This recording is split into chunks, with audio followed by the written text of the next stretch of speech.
Well, the whole issue of migration and refugees was really central to Donald Trump's campaign. He promised a crackdown on the invasion of illegal aliens, firmer control of the border, and deporting millions of undocumented workers in the U.S., saying that he was going to prioritize deporting those convicted of violent crimes. I think some of these larger questions are really important about who America is. What is an American?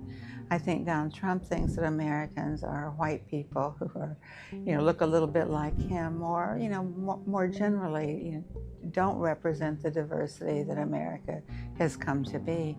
I think that some of these policies are going to run into opposition, particularly from businesses and agriculturalists who depend on immigrant labor, and to suddenly either start massive deportations or to create so much fear in the community that people don't turn up for work is going to hit Americans in their pocketbook when the price of vegetables, for example, skyrockets over the coming months and years. So there are economic implications. I don't think that we're going to see an end to birthright citizenship anytime soon, but I do think we'll see more and more bureaucratic measures that make what have been fairly routine processes more difficult.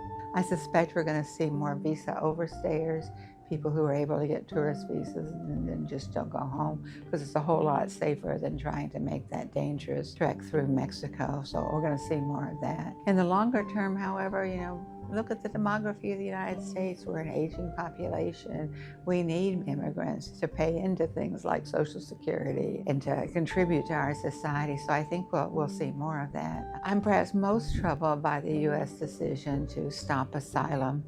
The U.S. is a signatory to the 1951 Refugee Convention, which says that you don't have to give people refugee status or asylum, but you do have to give them a chance to tell their stories and make their case. And to say individuals simply will no longer have that right, is a major backstep in terms of global human rights. I think we're going to see more ordinary Americans say, hey, wait, we're going too far. I think faith communities around the U.S. are going to start to protest, not only because their undocumented members are being deported, but because of the sense of fear and terror that many in the immigrant community feel. So I think we're going to see some mobilization of opposition. It might take a while because this avalanche of executive orders is really, the issues are so broad, the justice system, climate, health, so many different issues. I think it's been hard for opponents to mobilize effectively, but I'm confident that they will. If you look at the historical record of the U.S., there are times when we've had very anti-immigrant policies, and then the pendulum swings back,